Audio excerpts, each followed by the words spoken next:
if I'm looking to grow something tasty and I'm browsing for genetics, I look at the listing, product listing, and see what they have for a description there, right? See if there's anything that's going to appeal to me, the flavor that I'm looking for, right? Does it even list flavor? Some, cultivar, some strains are going to focus more on the effects. They're really going to be effect focused versus some people are going to advertise flavor over it, smell, all that stuff. But a lot of these good listings, like there are several banks out there that have listings and they have that explanation in detail. So you want to grow something tasty? What does the listing description say? Just start with that. And sure, it could be inaccurate, right? But that's what we've got to go off of. So maybe start there and genetics. I know that, I know that Rob likes the sweet candy, of course, fruity stuff. Grape. So when he's looking for something, that's what he wants to look for. Yeah. The gas, that nasty, funky stunk. He's going to avoid that. Pigeons is sarcastic now for the audio folks that can't see what we're doing. Can't see him cringing over here. I do think genetics is very important. Shout out to Swank. That's our guy. Best start. That's when that man pulled me out of GMO. I just have to get personal with this one. Oh my god! Swank gave me some of the best. Well, a Swank along with it was Eric Nugshots. I think that might have been Atlas seed code that he got. That GMO was from the Eric had. Who? That Eric did? I think it was Atlas. Atlas. Because I remember asking him that, and now I recently saw Atlas. I'm like, okay. Put it together. I'm telling you. Don't quote me.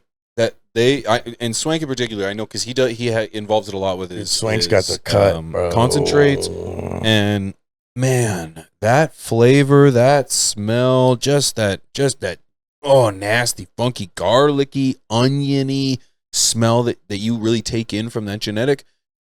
Get it from the source, man. Get it from the source, because that's going to get you exactly what you're looking for. If I'm looking for a chilled OG that's got a little more of that brisker OG, I'm going to go MrGrowth.com/drop. I'm going to go to MrGrowth.com/drop. That's number one rule. Number one. Last video to this video. If you don't start with terpene genetics, you're going to be growing. I did this for 3 years in a row. I grew all these different genetics and went through 100 cultivars. Me and Trey did between the two of us. Not one did we find from that mix that was tasty. Wow. A lot of unique ones, good growers, but nothing was tasty. But we also were ignorant to pheno hunting, and we were doing pick and mix 1 and 2 seeds at a time, feminized genetics, and they just, it wasn't that great. And I was like, what are we doing wrong, dude? Like, I used to always grow nothing but tasty. And I come to realize, I'm like, oh, well, I need to hunt more of these.